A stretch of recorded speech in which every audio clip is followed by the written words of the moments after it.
യേശുവിൽ ഏറ്റവും പ്രിയപ്പെട്ടവരെ, നിയോഗ പ്രാർത്ഥനയുടെ ഓരോ ദിവസങ്ങളും ദൈവാനുഗ്രഹത്തോടെ മുന്നോട്ട് പോകുവാൻ പരിശുദ്ധാത്മാവ് എന്നെയും നിങ്ങളെയും വലിയ അളവിൽ സഹായിക്കുന്നതിനെ ഓർത്ത് നന്ദി പറയുകയാണ്.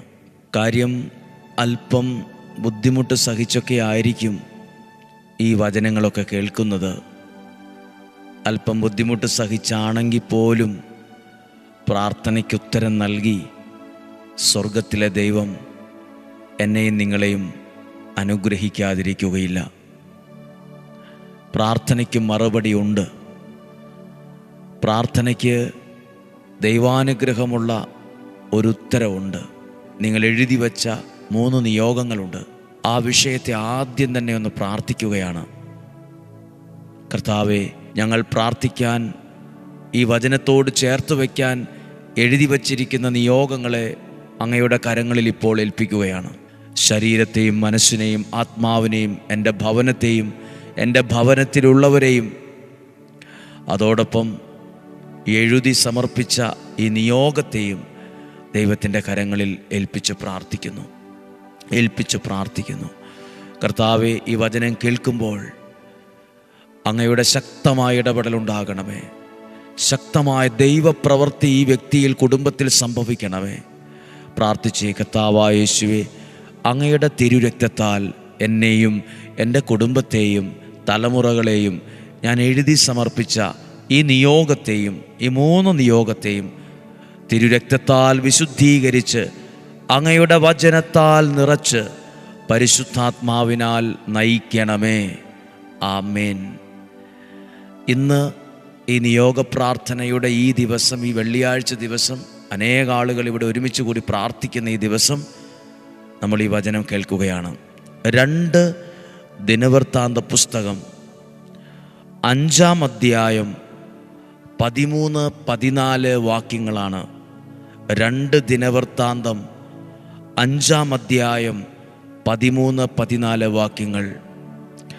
കാഹളമൂത്തുകാരും ഗായകരും ഒത്തൊരുമിച്ച് ഏകസ്വരത്തിൽ കർത്താവിന് കൃതജ്ഞതാസ്തോത്രങ്ങൾ ആലപിച്ചു. ചില വാക്കുകൾ ഭയങ്കര പ്രധാനമുള്ള വാക്കുകളാണ്. ഒത്തൊരുമിച്ച് എന്നൊരു വാക്കുണ്ട്. ഒത്തൊരുമിച്ച്. കാഹളമൂത്തുകാരും ഗായകരും പലതായി നിന്നല്ല, ഒത്തൊരുമിച്ച്. അടുത്തൊരു വാക്കാണ് ഏകസ്വരത്തിൽ. ഒത്തൊരുമിച്ച് ഏകസ്വരത്തിൽ. നമ്മുടെ ജീവിതത്തിൽ, കുടുംബത്തിലൊക്കെ നഷ്ടപ്പെട്ടു പോകുന്ന 2 കാര്യമാണ്. ഒത്തൊരുമ, ഏകസ്വരം. പലതും പലതായി ചിന്തിക്കുന്നു, പല രീതിയിൽ അതിനെ കാണുന്നു. തമ്മിൽ വാക്പോരുണ്ടാകുന്നു. ദേഷ്യം, വിഷമം, അകൽച്ച. ഈ 2 കാര്യങ്ങൾ നമ്മുടെ വ്യക്തികളിൽ നിന്ന്, കുടുംബജീവിതത്തിൽ നിന്ന് ഒക്കെ സമൂഹ ജീവിതത്തിൽ നിന്നൊക്കെ ഏകസ്വരത്തിൽ ഒത്തൊരുമിച്ച് ഈ 2 അനുഗ്രഹങ്ങൾ നിങ്ങൾക്ക് കിട്ടട്ടെ. കർത്താവേ, അങ്ങയുടെ വചനം കേൾക്കുന്ന ഈ പ്രിയപ്പെട്ടവർക്ക് ആ കുടുംബത്തിൽ ഒത്തൊരുമയും ഏകസ്വരവും ഉണ്ടാകണമേ. ഒത്തൊരുമിച്ച് ഏകസ്വരത്തിൽ. നിങ്ങൾ വചനം കേൾക്കാൻ ഇപ്പോൾ ഇരിക്കുമ്പോൾ ഒത്തൊരുമയോടെയാണോ ഇരിക്കുന്നത്? ഏകസ്വരത്തിലൊക്കെയാണോ പ്രാർത്ഥിക്കുന്നത്? അതോ തമ്മിലുള്ള ശത്രുതയും വഴക്കും ദേഷ്യവും ഒക്കെ കൂടിയുള്ള ഒരു അന്തരീക്ഷമാണോ? പ്രാർത്ഥിക്കണം. ദൈവ സാന്നിധ്യം ഇറങ്ങണമെങ്കിൽ അവിടെ ഒത്തൊരുമ വേണം, ഏകസ്വരം വേണം. ഞാനാണോ വലുത്, പുള്ളിയാണോ വലുത്? തമ്മിലുള്ള വഴക്ക്, അസ്വസ്ഥത, അകൽച്ച, അവിടെയൊന്നും ദൈവപ്രവൃത്തി സംഭവിക്കുകയില്ല. ഒത്തൊരുമിച്ച് ഏകസ്വരത്തിൽ കർത്താവിന് കൃതജ്ഞതാസ്തോത്രങ്ങൾ ആലപിച്ചു. കാഹളം, കൈത്താളം, മറ്റ് സംഗീത ഉപകരണങ്ങൾ എന്നിവയുടെ അകമ്പടിയോടെ അവർ കർത്താവിനെ സ്തുതിച്ചു പാടി. അവിടുന്ന് നല്ലവനാണ്, അവിടുത്തെ കൃപ എന്നേക്കും നിലനിൽക്കുന്നു എന്നെല്ലാം അവർ ഒരുമിച്ച് ഒരേ സ്വരത്തിൽ പ്രാർത്ഥിക്കാൻ തുടങ്ങി, പാടാൻ തുടങ്ങി, ആരാധിക്കാൻ തുടങ്ങി, ദൈവത്തെ സ്തുതിക്കാൻ തുടങ്ങി. ഒത്തൊരുമിച്ച് പ്രാർത്ഥിക്കാൻ തുടങ്ങിയപ്പോൾ എന്ത് സംഭവിച്ചു എന്നാണ് അടുത്ത ഭാഗം എഴുതിയിട്ടുള്ളത്. കർത്താവിൻ്റെ ആലയത്തിൽ ഒരു മേഘം വന്ന് നിറഞ്ഞു. കർത്താവിൻ്റെ ആ സ്ഥലത്ത്, അങ്ങനെ പ്രാർത്ഥിച്ച സ്ഥലത്ത്, ആരാധിച്ച സ്ഥലത്ത് ഒരു മേഘം, അവിടെ ഇല്ലായിരുന്നു അങ്ങനെ ഒരു മേഘം. ആ മേഘം വന്ന് അത് നിറയുന്നത്രയും വന്ന് നിറഞ്ഞു. വന്നു നിറഞ്ഞു എന്നാണ്. ഒരു മേഘം വന്നു പോയി എന്നല്ല, ഒരു മേഘം വന്ന് നിറഞ്ഞു. എപ്പോൾ? പ്രിയപ്പെട്ടവരെ, നിങ്ങളും ഞാനും ദൈവാനുഗ്രഹത്തിലാണ് നിൽക്കുന്നതെങ്കിൽ, പ്രാർത്ഥനയോടെയാണ് നിൽക്കുന്നതെങ്കിൽ, ദൈവസ്നേഹത്തിലാണ് നിൽക്കുന്നതെങ്കിൽ, ദൈവസ്നേഹത്തിൻ്റെ പ്രവൃത്തികൾ അവിടെ ഉണ്ടാകാൻ തുടങ്ങും. ദൈവം നിങ്ങളെ സ്നേഹിക്കുന്നതിൻ്റെ അടയാളങ്ങൾ പ്രാർത്ഥനയ്ക്കുത്തരമായി ലഭിക്കാൻ തുടങ്ങും. ഇത് കേൾക്കുമ്പോൾ എല്ലാവർക്കും ചിലപ്പോൾ ഇഷ്ടപ്പെട്ടു എന്ന് വരില്ല, എല്ലാവരും അത് അംഗീകരിച്ചു എന്ന് വരില്ല. എന്നാൽ ആരുടെയും പക്ഷം പിടിക്കാതെ ഈ വചനം ഒന്ന് ശ്രദ്ധിച്ചേ, ഈ വചനം ഒന്ന് നിങ്ങൾ കേട്ടെ. ഒത്തൊരുമിച്ച് ഏകസ്വരത്തിൽ പ്രാർത്ഥിച്ചപ്പോൾ, ആരാധിച്ചപ്പോൾ, ദൈവത്തിൻ്റെ മഹത്വം കൊടുത്തപ്പോൾ അവിടെ ദൈവ സാന്നിധ്യത്തിൻ്റെ ഒരു മേഘം വന്ന് നിറഞ്ഞു. ഈ വചനം കേട്ട് പ്രാർത്ഥിക്കുന്ന പ്രിയപ്പെട്ടവരെ, നിങ്ങളിലും ഒരനുഗ്രഹം വന്ന് നിറയാനിടവരും, ഒരു സൗഖ്യം വന്ന് നിറയും. ആ പ്രശ്നങ്ങൾ മാറി, ആ പ്രതിസന്ധികൾ മാറി, ചില ദൈവീകമായ നന്മകൾ വന്ന് നിറയും. സമാധാനമില്ലേ? സമാധാനം വന്ന് നിറയട്ടെ. സ്വസ്ഥതയില്ലേ? സ്വസ്ഥത വന്ന് നിറയട്ടെ. നിങ്ങളുടെ കുടുംബത്തിൽ തമ്മിലൊരു ഐക്യവും ഒരു കൂട്ടായ്മയില്ലേ? ഒരു അണ്ടർസ്റ്റാൻഡിങ് ഇല്ലേ? അത് വന്ന് നിറയട്ടെ, അത് വന്ന് നിറയട്ടെ. ഒരു മേഘം വന്നു നിറഞ്ഞു. നിങ്ങൾ വചനം കേൾക്കുന്ന നിങ്ങളുടെ കുടുംബത്തിൽ ദൈവ സാന്നിധ്യം വന്ന് നിറയട്ടെ. നിങ്ങളുടെ കുടുംബത്തിൽ സമാധാനം വന്ന് നിറയട്ടെ. നിങ്ങളുടെ വ്യക്തി ജീവിതങ്ങളിൽ അനുഗ്രഹം വന്നു നിറയട്ടെ. യോഗ പ്രാർത്ഥനയിൽ ലക്ഷക്കണക്കിന് ആളുകൾ ലോകത്തിൻ്റെ വിവിധ രാജ്യങ്ങളിലിരുന്ന് ഒത്തൊരുമിച്ച് ഒരേ സ്വരത്തോടെ വചനം കേൾക്കുന്ന ഈ സമയത്ത് ദൈവ സാന്നിധ്യം നിങ്ങളിൽ, നിങ്ങളുടെ വ്യക്തി ജീവിതത്തിൽ വന്ന് നിറയും, നിങ്ങളുടെ മക്കളിൽ വന്ന് നിറയും, നിങ്ങളുടെ കുടുംബങ്ങളിൽ വന്ന് നിറയും. പ്രാർത്ഥിക്കുകയാണ്. അടുത്ത ഭാഗം 14-ാമത്തെ വാക്യം, ദേവാലയത്തിൽ കർത്താവിൻ്റെ തേജസ് നിറഞ്ഞു നിന്നതിനാൽ. അപ്പോൾ ഒരു മേഘത്തിന് ഇപ്പോൾ വേറൊരു പേര് വന്നിരിക്കുന്നു. ഒരു മേഘം വന്ന് നിറഞ്ഞു എന്ന, ഇപ്പോൾ ആ മേഘത്തെ വിളിക്കുവാണ് ദൈവത്തിൻ്റെ തേജസ് നിറഞ്ഞു നിന്നു എന്ന്. പ്രിയപ്പെട്ടവരെ, ഒരുമിച്ച് ഈ വചനം കേൾക്കുന്ന നിങ്ങളിൽ ദൈവ തേജസ് വന്ന് നിറയട്ടെ. ദൈവ തേജസ് ആ വീടിൻ്റെ ഓരോ മുറികളിൽ നിറയട്ടെ. നിങ്ങളുടെ വരുമാന മാർഗങ്ങളിൽ നിറയട്ടെ.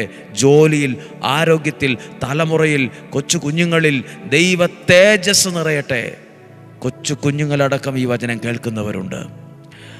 അനവധി ആളുകൾ വിവിധ തരത്തിൽ പ്രാർത്ഥനയോടെ ആയിരുന്ന് ഈ വചനം കേൾക്കുന്നുണ്ട്. നിങ്ങളിൽ വന്ന് നിറയുന്നത് ദൈവത്തിൻ്റെ കാരുണ്യമാണ്. നിങ്ങളിൽ വന്ന് നിറയുന്നത് ദൈവത്തിൻ്റെ തേജസ്സാണ്, ദൈവത്തിൻ്റെ കൃപയാണ്. ദൈവത്തിൻ്റെ തേജസ് വന്ന് നിറഞ്ഞതിനാൽ പുരോഹിതന്മാർക്ക് അവിടെ ശുശ്രൂഷ തുടരുവാൻ സാധിച്ചില്ല എന്ന് പറഞ്ഞാൽ പോസിറ്റീവായി അത് പറയുവാണ്. അത്രമേൽ ദൈവ സാന്നിധ്യത്തിൽ അവർ നിറഞ്ഞ് അവരൊരു അനുഗ്രഹത്തിൽ ലയിച്ചു എന്ന, വേറെല്ലാം മറന്നു പോകത്തക്ക വിധം ഒരു ദൈവ സാന്നിധ്യം അവിടെ വന്ന് നിറഞ്ഞു എന്ന. എവിടെ? വഴക്കുള്ള സ്ഥലത്തല്ല. എവിടെ? തമ്മിൽ വാക്പോര് നടക്കുന്ന സ്ഥലത്തല്ല. എവിടെ? തമ്മിൽ കുറ്റം പറഞ്ഞിരിക്കുന്ന സ്ഥലത്തല്ല. എവിടെ? പരസ്പരം അകന്ന് വിദ്വേഷവും കുറ്റവും കുറവും വിളമ്പുന്ന സ്ഥലത്തല്ല. എവിടെ? ശത്രുതയുള്ള സ്ഥലത്തല്ല.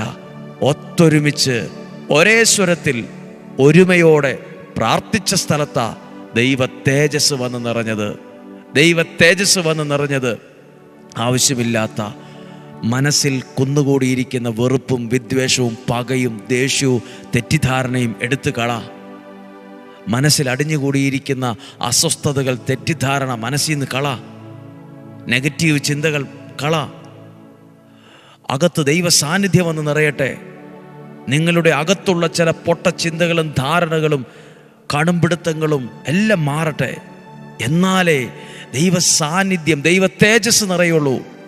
അത് ആ അനുഗ്രഹം അനുഭവിക്കാൻ പ്രാർത്ഥനയ്ക്ക് ഉത്തരമായി അത് വെളിപ്പെടുകയുള്ളൂ. നിങ്ങൾ എന്നെ മനസ്സിലാക്കിയാലും മനസ്സിലാക്കിയില്ലെങ്കിലും, പിണങ്ങിയാലും ഇണങ്ങിയാലും ഇത് യാഥാർത്ഥ്യമാണ്. ഈ ദൈവവചന പ്രകാരമാണ് നിയോഗത്തിൽ പ്രസംഗിക്കുന്നത്. ആരുടെയെങ്കിലും ഒരു പക്ഷം ചേർന്ന് പ്രസംഗിക്കുകയല്ല. ഇത് ദൈവത്തിൻ്റെ പക്ഷമാണ്. ഇത് ദൈവത്തിൻ്റെ ഒരു വാക്കാണ്. ഇത് ദൈവത്തിൻ്റെ ഉദ്ദേശമാണ്. നിങ്ങളെ ഇന്ന് ഈ വചനം കേൾപ്പിച്ചതിൽ ദൈവത്തിന് എന്തോ ഒരു ഉദ്ദേശമുണ്ട്. ഈ വചനം നിങ്ങളുടെ ഭവനത്തിൽ മുഴങ്ങിയതിൻ്റെ പിറകിൽ ദൈവത്തിന് എന്തോ ഒരു ഉദ്ദേശമുണ്ട്. നിങ്ങളിൽ ഈ വചനം എത്തിച്ചു. നിങ്ങൾ കൂട്ടായ്മയോടെ ഇരുന്നായിരിക്കാം, നിങ്ങളൊരു സമൂഹമായിരുന്നായിരിക്കാം, കുടുംബമായിരുന്നായിരിക്കാം, ഒറ്റയ്ക്കൊറ്റയ്ക്കായിരിക്കാം പ്രാർത്ഥിക്കുന്നത്. നിങ്ങളെ ഈ വചനം കേൾപ്പിച്ചതിൽ ദൈവത്തിൻ്റെതായ ഒരു അനുഗ്രഹമുള്ള ഉദ്ദേശമുണ്ട്. നിങ്ങൾക്ക് വേണ്ടി പ്രാർത്ഥിക്കാൻ പോവുകയാണ്.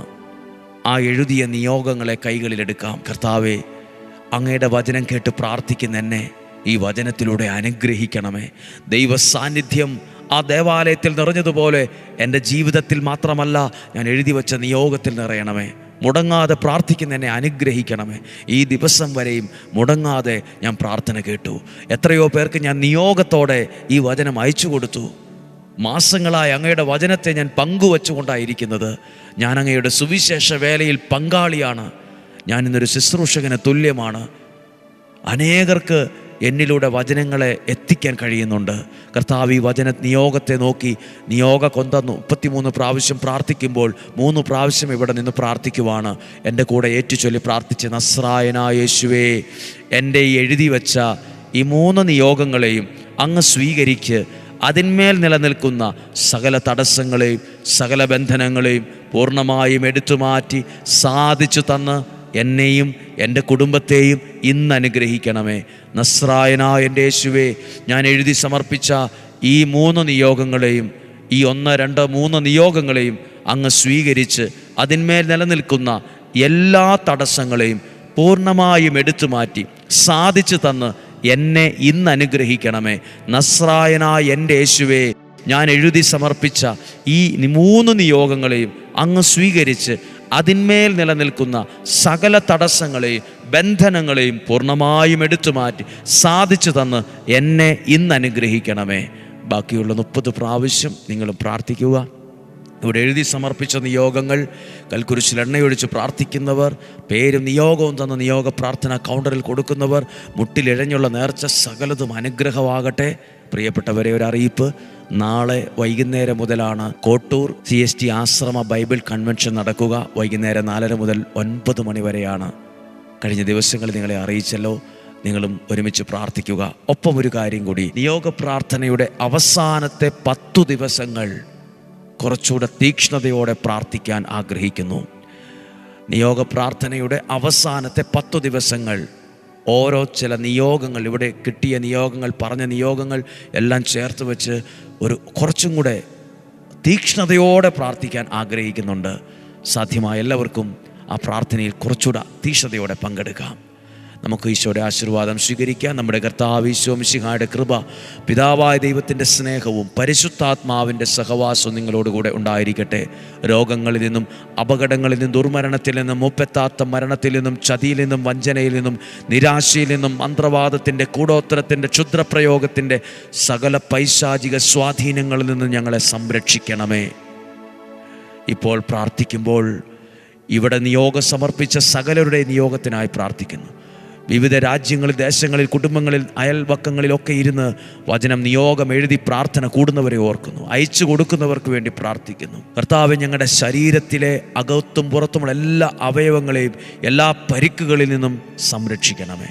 ഒരു ദോഷവും നിനക്ക് വരികയില്ല, ഒരു തിന്മയും നിനക്ക് വരികയില്ല, ഒരു ദോഷവും നിൻ്റെ കൂടാരത്തെ തൊടുക പോലുമില്ലെന്ന് പറഞ്ഞ വചനം ഞങ്ങളെ ബലപ്പെടുത്തണമേ, സംരക്ഷിക്കണമേ. കർത്താവ്, എല്ലാ തരം അനിഷ്ട സംഭവങ്ങളിൽ നിന്ന് ഞങ്ങളെ സംരക്ഷിക്കണമേ.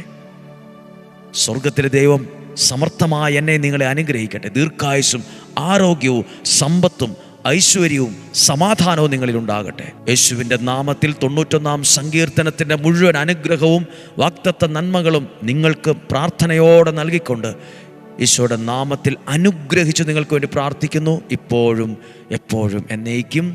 ആമേൻ. ദൈവം അനുഗ്രഹിക്കട്ടെ. നല്ലൊരു ദിവസം നിങ്ങൾക്ക് ആശംസിക്കുന്നു. ദൈവത്തിൻ്റെ കടാക്ഷം നിങ്ങളുടെ കൂടെ സാധ്യമായവർക്ക് അയച്ചു കൊടുക്കുക. ഇന്ന് 7 ആശീർവാദത്തോടെയുള്ള ദിവികാരന് പ്രദക്ഷിണം രാവിലെ 8:15 ആരംഭിക്കുകയാണ്. നാളെയും 5:30 കാണുന്നത് വരെ വലിയവനായ ദൈവം, സർവശക്തനായ ദൈവം എന്നെ നിങ്ങളെ സൂക്ഷിക്കട്ടെ. ആമേൻ.